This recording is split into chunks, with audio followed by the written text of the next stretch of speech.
Psalm 116, start at verse 1. It says, I love the Lord because he hath heard my voice and my supplications, because he hath inclined his ear unto me. Therefore will I call upon him as long as I live. The sorrows of death compassed me, and the pains of hell gat hold upon me. I found trouble and sorrow. Then called I upon the name of the Lord. O Lord, I beseech thee, deliver my soul. Gracious is the Lord, and righteous. Yea, our God is merciful. The Lord preserveth the simple. I was brought low, and he helped me. Return unto thy rest, O my soul, for the Lord hath dealt bountifully with thee. For thou hast delivered my soul from death, mine eyes from tears, and my feet from falling. I will walk before the Lord in the land of the living. I believed, therefore have I spoken. I was greatly afflicted. I said in my haste, all men are liars. What shall I render unto the Lord for all his benefits toward me? I would take the cup of salvation and call upon the name of the Lord. I will pay my vows unto the Lord now in the presence of all his people. Precious in the sight of the Lord is the death of his saints. O Lord, truly I am thy servant. I am thy servant and the son of thine handmaid. Thou hast loosed my bonds. I will offer to thee the sacrifice of thanksgiving, and will call upon the name of the Lord. I will pay my vows unto the Lord now in the presence of all his people, in the courts of the Lord's house, in the midst of thee, O Jerusalem. Praise ye the Lord. This is a very personal psalm. We don't know who wrote it. We're not told who wrote it or what the occasion was whenever he wrote it. But it's very personal in that if you count up, you will find that the writer refers to himself 37 times in 16 of these 19 verses here, with just 3 verses in the whole psalm having no direct personal reference. Now, referring to himself so often here in this psalm does not mean that he had a sinful, selfish preoccupation with himself, as we're all prone to. He actually does mention the Lord's name 15 times in the psalm. But rather what he's doing here is he's showing how the Lord is interested in us personally. We can personally identify with the psalmist here and his experience and what he was going through, and then the Lord's personal interest in us. This psalm is really like a personal thank you to the Lord for saving the psalmist from death. In verse 3 he says, the sorrows of death compassed me, and the pains of hell gat hold upon me. I found trouble and sorrow. And in verse 8 he says, for thou hast delivered my soul from death. So, as I say, the psalm can be thought of as like a personal thank you to the Lord from the psalmist for delivering him from death. And the language that he uses here is actually very similar to the language that Jonah used whenever he was praying in the belly of the fish. And we know that Jonah, it was a near experience with death whenever he was thrown into the water and the fish swallowed him.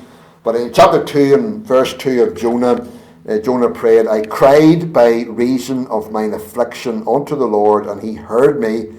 Out of the belly of hell cried I, and thou heardest my voice. So similar language that Jonah used whenever he was there and praying to God in the belly of the fish. Remember, this is another one of the Hallel Psalms that were sung by Jesus and his disciples on the night of the Passover, the night that he was betrayed and arrested. And the shadow of death was already on the Saviour himself. He was singing this psalm with his disciples under the very shadow of the cross itself and the horrendous death that he was going to face there. And Jesus really sang this song as a song of prophetic triumph over death and all the pains of death that he was about to experience. He knew that ultimately his Father would deliver him from death, even though he would have to go through the painful experience of death and death on the cross. So the psalmist, you can just almost picture Christ singing these words in verse 3, "The sorrows of death compassed me, the pains of hell got hold upon me, I found trouble and sorrow." And then be able to sing in verse 8 the triumph that, "For thou hast delivered my soul from death." He was singing that in anticipation of his Father delivering him from death and, of course, raising him back to life again from the dead.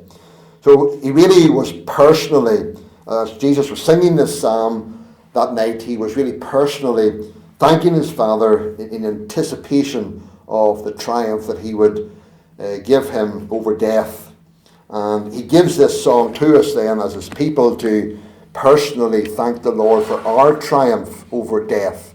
We know that ultimately the Lord will defeat death for us because he defeated it for us. And so we can sing this song as a personal thank you to the Lord for what he has done in giving us deliverance and victory over death. So the psalmist begins the psalm by recounting a great danger or trouble that he had experienced in his life. Again, he doesn't tell us what that is particularly, but three things that he tells us here as he recounts this great trouble and danger that he found himself in. So first of all, his present assurance. His present assurance. It says in verse 1, "I love the Lord because he hath heard my voice and my supplications. Because he hath inclined his ear unto me, therefore will I call upon him as long as I live." So the psalm opens here with a very abrupt statement. I love the Lord. But surely that's a good way to begin anything in life, whether it's a new day, whether it's a new business venture, whether it's a new school or university or work situation, or even a new relationship. To declare, as the psalmist did here, I love the Lord, you're really saying that he comes first in my life. As I start this new venture, whatever it may be, I'm going to honour him no matter what happens. I love the Lord, he's coming first, and I'm going to honour him no matter what else happens. Story goes of a young soldier who was a Christian, and he made it his practice whenever he was posted to a new unit, whenever he would go into his barracks, he would open his bag and he would take out his Bible first, and he would set his Bible on a very prominent place on his bed, and then he would take out his other things and put them away. And what he was saying by doing that was he was saying to his comrades who were there in the room with him, he was saying, I love the Lord, and he comes first in my life. He says that after that he was never asked to participate in any of their questionable activities. They knew exactly where he stood, that the Lord come first in his life. He says that the message of the Bible was loud and clear, speaking for him when he might have been too nervous even to speak for himself. It's a blessed thing to be able to say, I love the Lord. You know, people express their love for so many things. Like we see people expressing their love for whatever sport they follow or what other things that really interest them in life.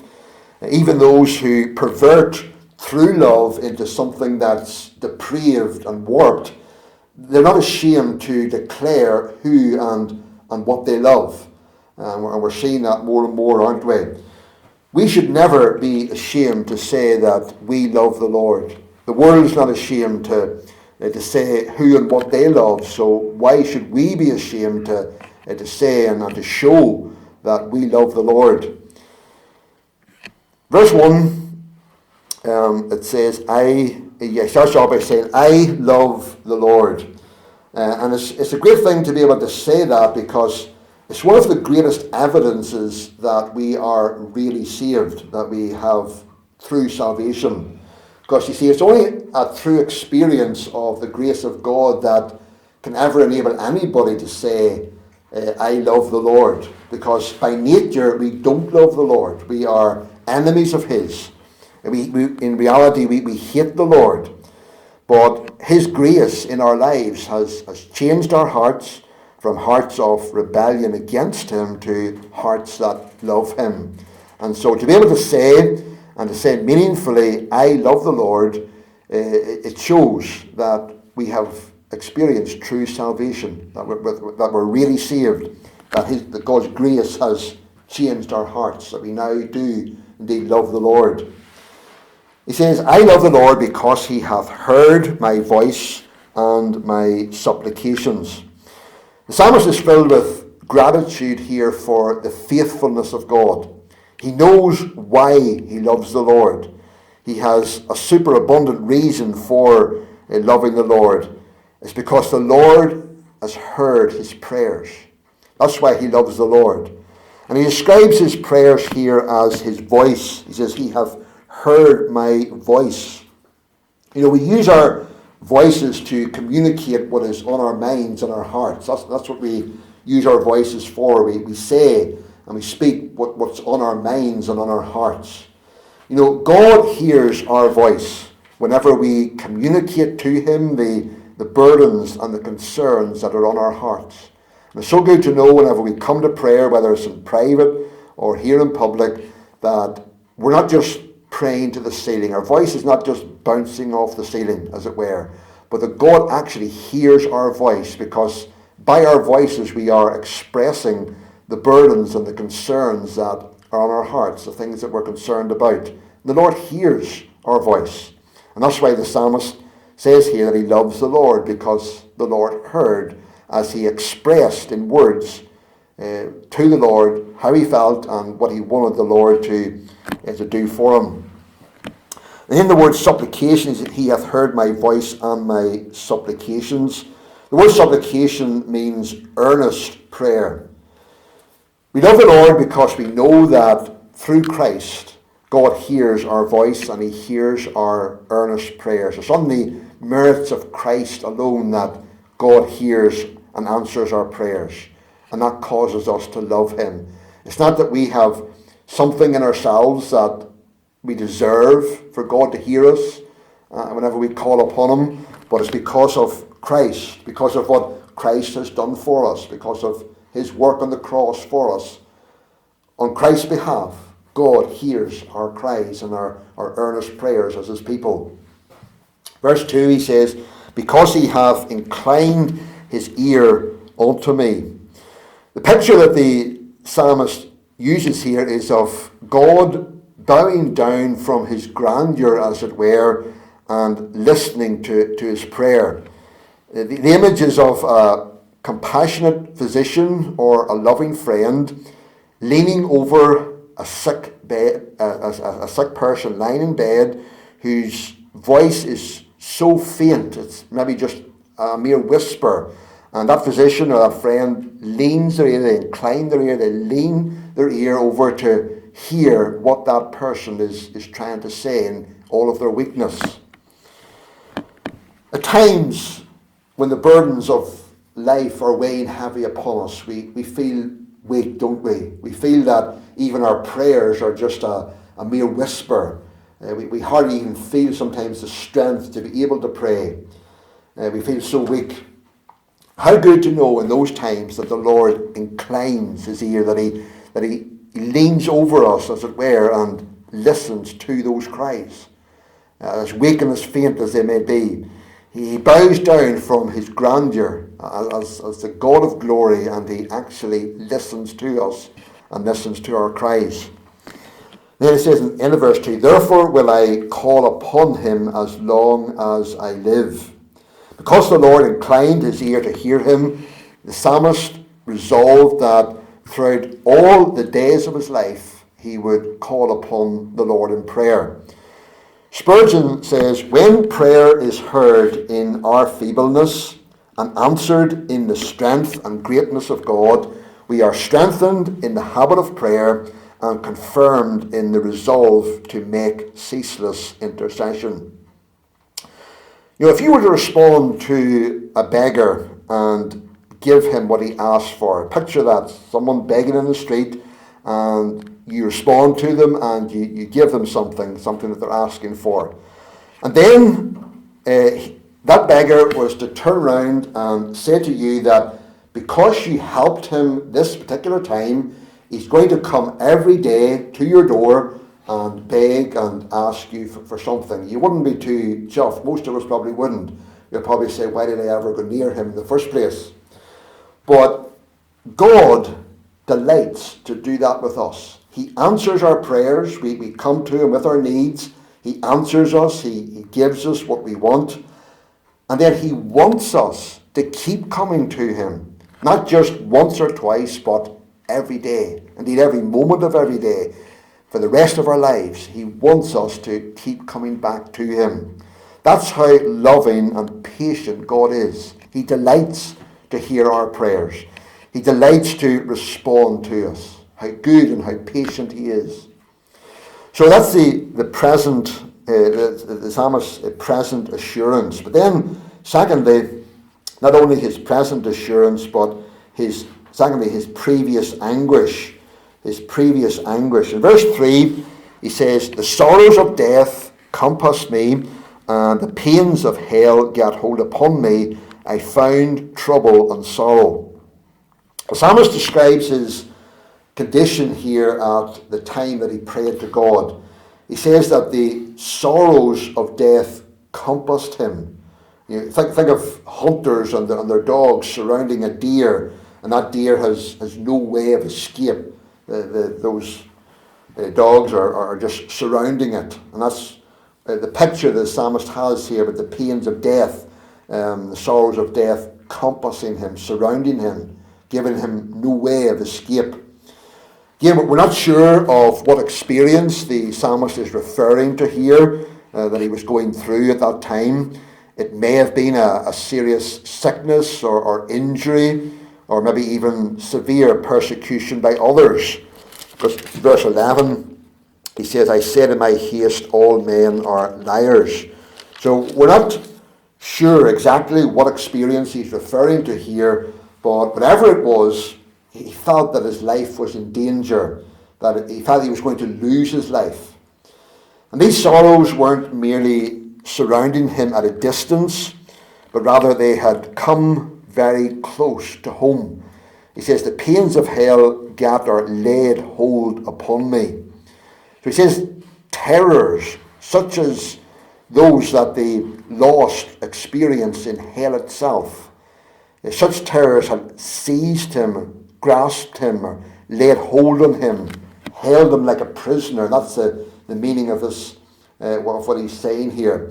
These terrors put their teeth into him like a dog seizing its prey with its teeth. That's how close the sorrows of death had come to him. Then he says, I found trouble and sorrow.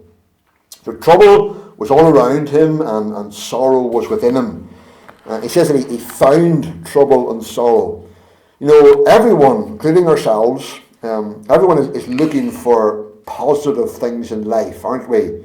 We're looking for happiness, we're looking for contentment and satisfaction and so on. We're always looking for positive things in life. And there's nothing wrong with that in itself. But so often, because we live in a fallen world, so often in our search for these positive things in life, instead of finding them, we end up finding sorrow and trouble. If things don't always turn out the way we would like them, we grasp at life's roses and we find that they're thorns that pierce us. Again, we can see here that this is a prophecy concerning Christ himself. You can picture Christ in the upper room that night, singing this psalm with his disciples, and also there in Gethsemane's garden itself. He would have recalled these words here. Luke 22 and 44 says, and being in an agony, he prayed more earnestly, and his sweat was, as it were, great drops of blood falling down to the ground. So all that Christ was experiencing there in the upper room and in the garden as the sorrows of death began to surround him and to lay hold upon him. He could truly say that night in the words of verse 3, the sorrows of death compassed me and the pains of hell got hold upon me. I found trouble and sorrow. This can be also seen here as a prophecy of what Christ himself was going to experience. So we have the psalmist, his present assurance, his previous anguish, and then thirdly, his prayerful appeal. His prayerful appeal. He says in verse 4, then called I upon the name of the Lord, O Lord, I beseech thee, deliver my soul. What a privilege whenever trouble and sorrow find us. So often we don't even have to go out looking for trouble and sorrow. Often trouble and sorrow finds us. But what a privilege whenever it does, that we have a name that we can call upon, the name of the Lord. Whenever our trouble or sorrow, even when the sorrows of death compass us and the pains of hell lay hold upon us, there's a name that we can call upon, and we know that that name will never fail us. In all of the sorrows of life, no matter how great they might be, and then when the sorrows of death itself surround us and lay hold upon us, we can call upon the name of the Lord and know that his name will not fail us in that hour.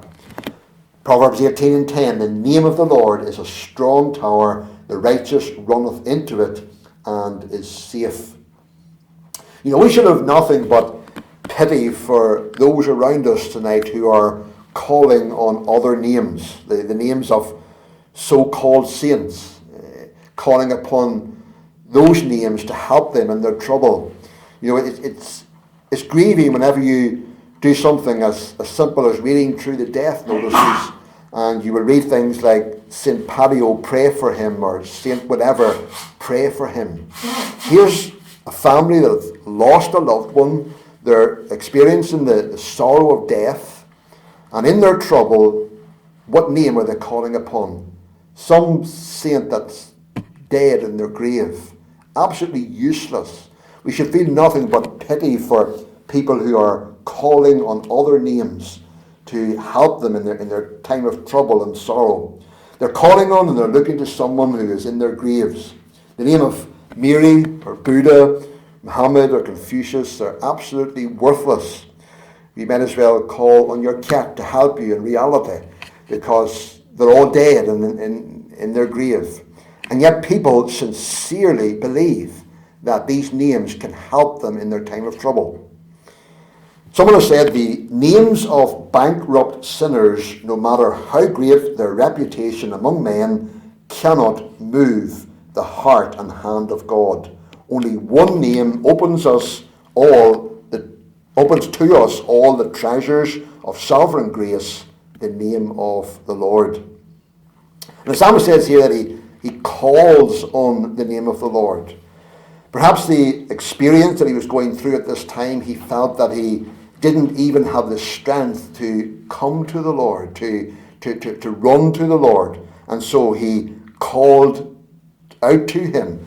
You think of a drowning man. He doesn't have the strength or the ability to run for help. All he can do is just simply call out to the lifeguard to come and help him. The psalmist in his trouble thought about all those glorious attributes that make up the name of the Lord. His mercy, his truth, his power, his faithfulness. Reminding himself in his trouble that God is a God of infinite mercy, truth, power and faithfulness. Reminding himself of that, he called out upon the Lord. And what was his prayer? He says, O Lord, I beseech thee, deliver my soul. That's a short prayer, isn't it? It's thorough, it's to the point, it's humble, it's sincere. This was real prayer, not a multiplying of words for the sake of it, but just a simple, natural calling out to the Lord for his deliverance. O Lord, I beseech thee, deliver my soul. It's real trouble but often produces real prayer. It's when we are in a state of desperation, when we feel that we can't do anything even to help ourselves, and we feel so weak, that it's then we can just simply call out to the Lord to help us. May the Lord teach all of us such praying, both in our own private prayer lives, as we bring our personal needs before the Lord, and as we come to the prayer meeting to call upon the Lord for other needs. May the Lord teach us that simple, direct praying, just calling out upon Him, just in a sense of helplessness in ourselves, and just looking to Him and calling out to Him, whom we know it does hear and answer. So we will go on next week, God willing, to look at how the Lord did answer him and how he proved the Lord's faithfulness. So trust the Lord will bless those few thoughts tonight.